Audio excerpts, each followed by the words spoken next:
Le FC Versoix s'est déplacé dimanche matin sur le terrain du FC Cohérent avec l'ambition de faire le plein de points, tout en espérant un faux pas du leader, Lancy FC2.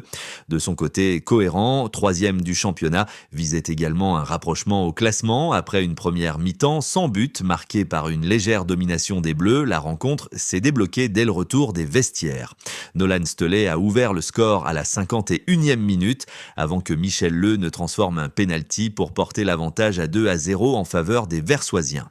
Mais le FCV aime à se faire peur et sur une erreur défensive, Roméo Martinez a réduit le score en fin de rencontre. La fin de match s'est alors tendue, mais Versoix a su préserver son avantage jusqu'au coup de sifflet final. Cette victoire constitue une belle opération. Elle permet d'écarter un concurrent direct et profite également de la défaite de Lancy FC2 face au Signal FC Bernay-Confignon 2. Versoix revient ainsi à 4 points de la tête du classement. Télé Versoix a récolté les réactions des joueurs et du staff à l'issue de la rencontre. On le vit de l'intérieur, on est passionné, on a envie de ramener les 3 points. Malheureusement aujourd'hui ça s'est malheureusement pas fait. Voilà, c'était pas non plus c'était un bon match de foot en vrai, mais je pense un match assez fermé. Voilà, après ils ont été réalistes et ils ont un peu plus d'occasions que nous et puis voilà. Je pense que si les deux équipes repartent avec un point, c'est tout à fait correct. Je pense que le penalty est un peu généreux. Maintenant voilà, c'est l'effet de jeu, on fait avec. Il n'y a rien à dire. Versoix, bravo à eux, ils font un bon match. Ils savent que quand on vient ici, faut jouer solide. Ils l'ont fait, on n'a pas su se créer beaucoup d'occasions en deuxième mi-temps. Voilà. Vous vouliez faire un coup aujourd'hui en battant le FC Versoix. Oui, essayer de revenir sur la deuxième place. Ça n'a pas joué, c'est comme ça.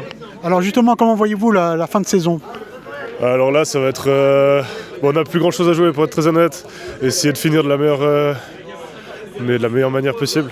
Continuer à essayer de gagner le plus de matchs possible, pas fausser le championnat, et puis voilà.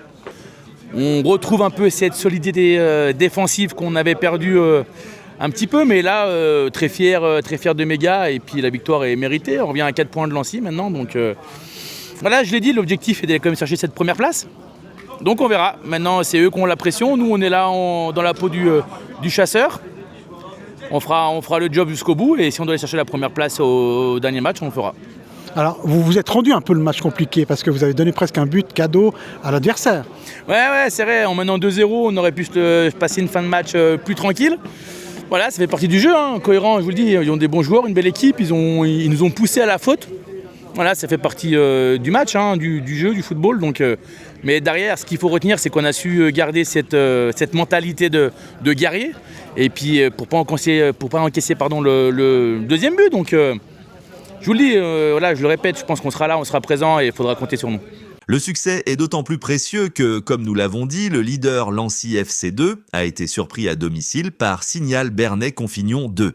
Une défaite qui relance le suspense en tête du classement. Encore faut-il que le Lancy 2 fasse de nouveaux faux pas. De son côté, Versoix confirme sa très bonne dynamique avec une attaque particulièrement prolifique et une différence de but impressionnante.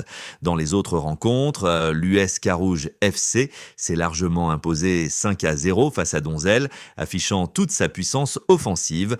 Même si son retard au classement reste conséquent, le FC Genève, futur adversaire de Versoix, a également réalisé une bonne opération en battant Champel 3-1, tandis que plusieurs matchs nuls, comme celui entre le CS italien et l'association des Portugais ou encore Colebossi contre Compesière, illustrent le resserrement et le manque de hiérarchie claire dans le milieu et le bas de tableau.